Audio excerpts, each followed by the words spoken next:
Check, Phelan, check. Hello, hello, hello.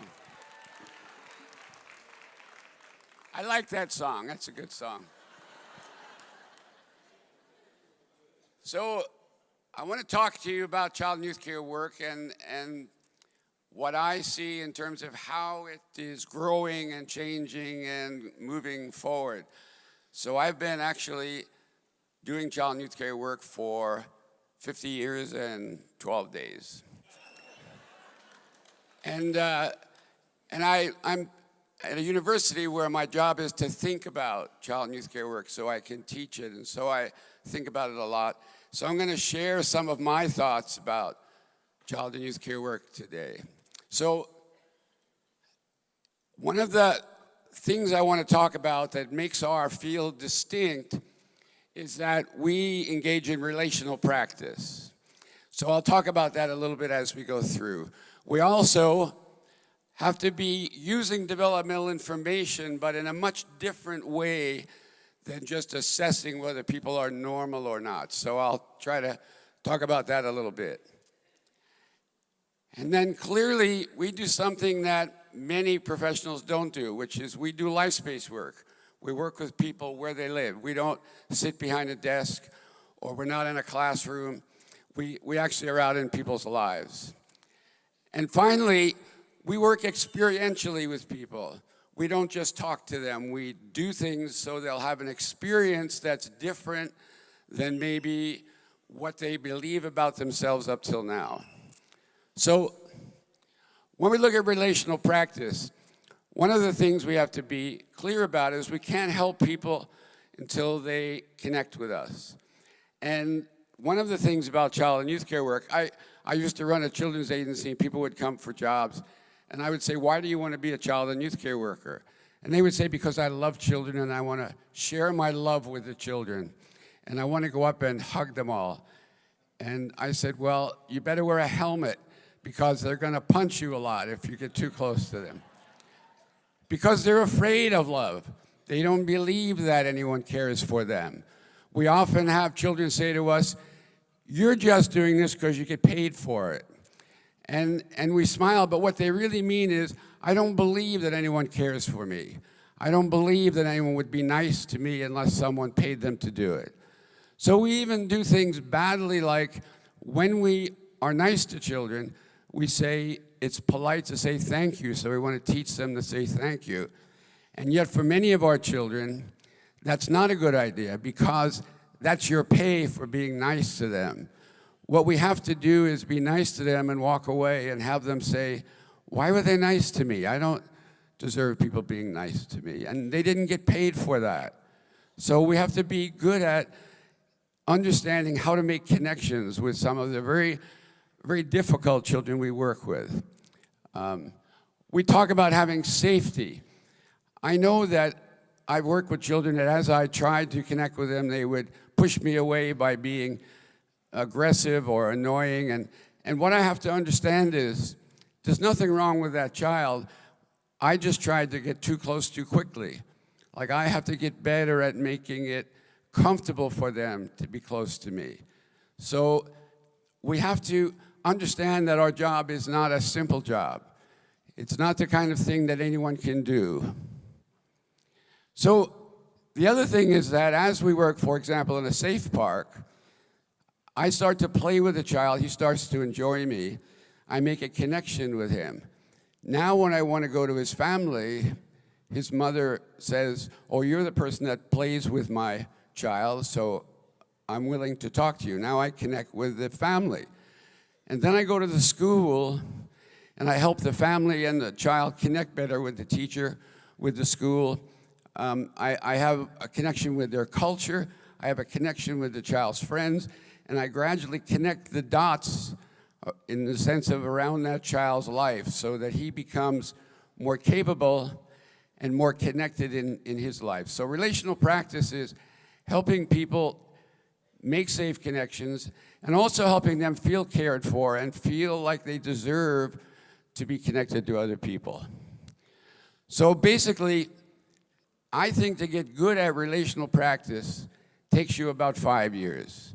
You don't just do it in a couple of weeks. I think that many times I work with students and they're out in the field for 2 months and they say, I'm having great relationships with everyone. And I think, no, you're not. You know, it's going to take you a long time. So relational work is, again, very difficult.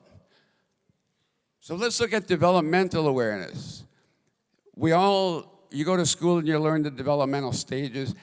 We have to be very good at understanding that my logic about life is not the same as yours. So I always say that people that want to be child and youth care workers really want to be close to people. They want to be helpful. The people we work with, both the children and their families, they're very suspicious of people. They're not very good at letting people get close. And it's almost like you're the worst people to work with those kids, because to you it's so obvious that it's good to be close, and for them it's really very fearful. So my logic is not the same as yours. The other thing is, a 25-year-old thinks very differently than a 9-year-old, or a 12-year-old, or a 15-year-old. And we have to get very good at understanding that the way I think, the way I see things, is not necessarily the way you do. So when you work in a safe park, you know that what 5 to 8-year-olds need to learn is how to share, how to be considerate of others. Developmentally, they need to understand more social rules. You have to wait your turn, that kind of thing. And then from 8 to about 12, they need to feel like they're capable and good at things. So as we work with children in that age group, if they have some skill in dancing, we want to support that so they feel like they're a good dancer. Or if they're good at soccer, we try to help them shine in the soccer game so they can feel good as a good soccer player. So developmentally, they need to feel that way, different than the 6 to 8-year-olds. And then when children are teenagers, we know that they have to do stuff that's their idea. They don't want you to tell them what to do and how to play. So we know that teenagers have a different developmental need. And so we get good at that. But there's a much different developmental piece too, where if you've been abused and neglected, particularly at a very young age, you really get stuck developmentally, almost like you're still a 3-year-old. By the way, talking about birthdays, Jack Phelan's birthday was yesterday, my 3-year-old grandson. But that Jack Phelan is a sociopath. He only cares about himself. If some other 3-year-old is playing with a toy that he wants, he doesn't see any problem with pushing them aside and taking the toy. And if you ask him, how do you think that other child feels? He'll say he feels fine, because I feel fine, and I can only think about myself. Well, the children we work with might be 15, but because they've been abused and neglected, they haven't been able to progress past that 3-year-old thing because nobody cares for them. And so I can't care for anybody else. So we have to get good at understanding how profound the developmental differences can be with some of the people we work with.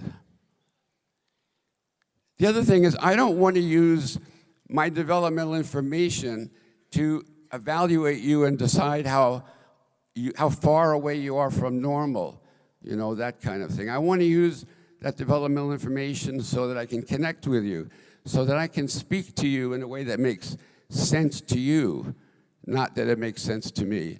So when I meet a new child that doesn't know me, many of the children I work with have had lots of people try to help them. And they've been very disappointed in the people that have tried to help them. So when they meet a new person that's being paid to help them, what they think is, I don't trust this person. They're not going to be helpful. They're not really going to do what they say they're doing. So when I meet a child, I don't say, hello, my name is Jack. I'm here to help you. We'll have a great time. You'll really enjoy it here. Because I know they don't believe that. So I have to say, my name is Jack. It's okay. You'll probably forget it. And don't trust me, because you don't know me. And hopefully we can get to know each other.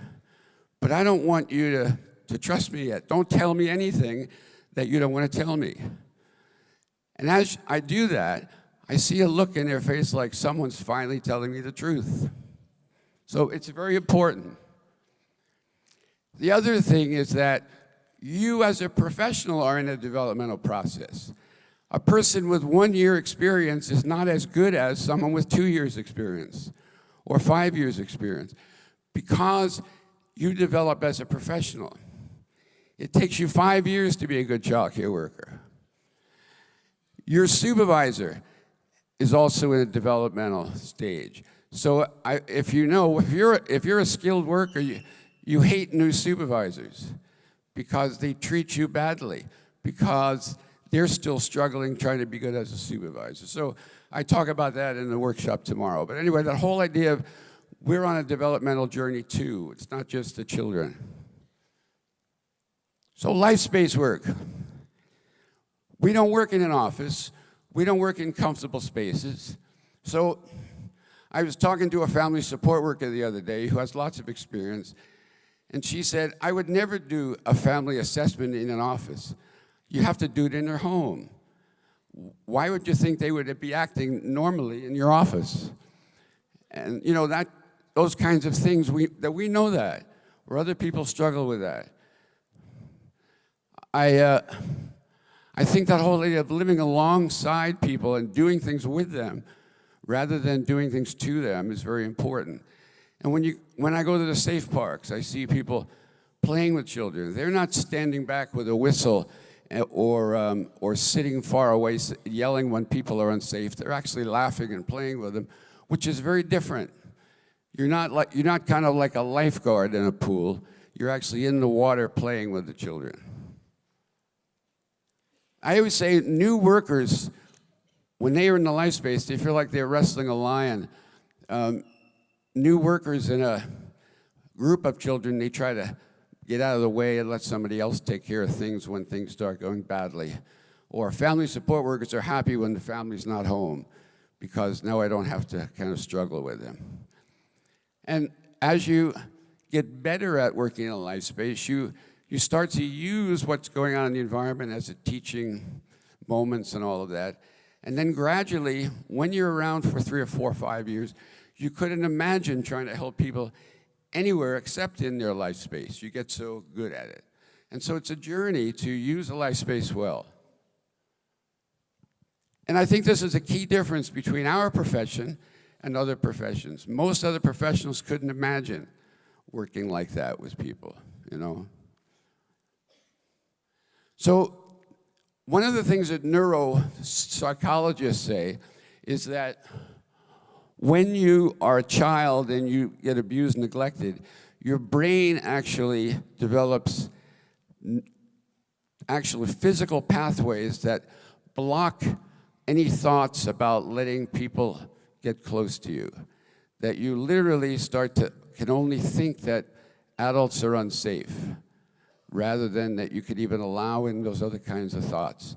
So we have to give them experiences that somehow override that.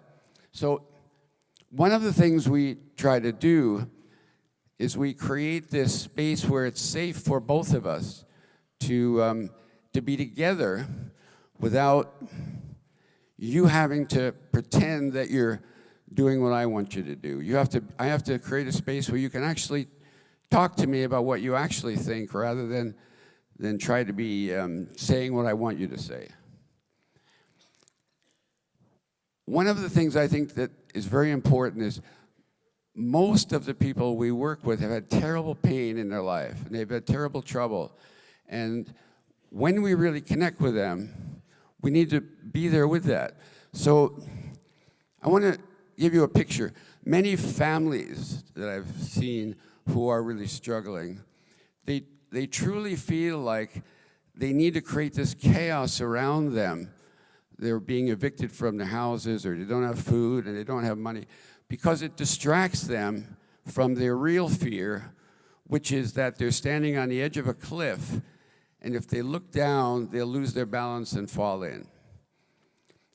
And it's a major kind of dynamic that we don't appreciate. So we try to help them by standing back about 20 feet from the edge and try to give them good advice about what they should do.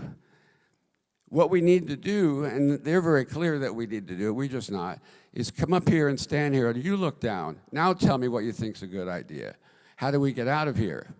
And that's the kind of thing that when we do it well, we really do share that, that pain and that fear and understand what's going on for them and help them take the first step away, not talk about what the goal is way back here somewhere, you know.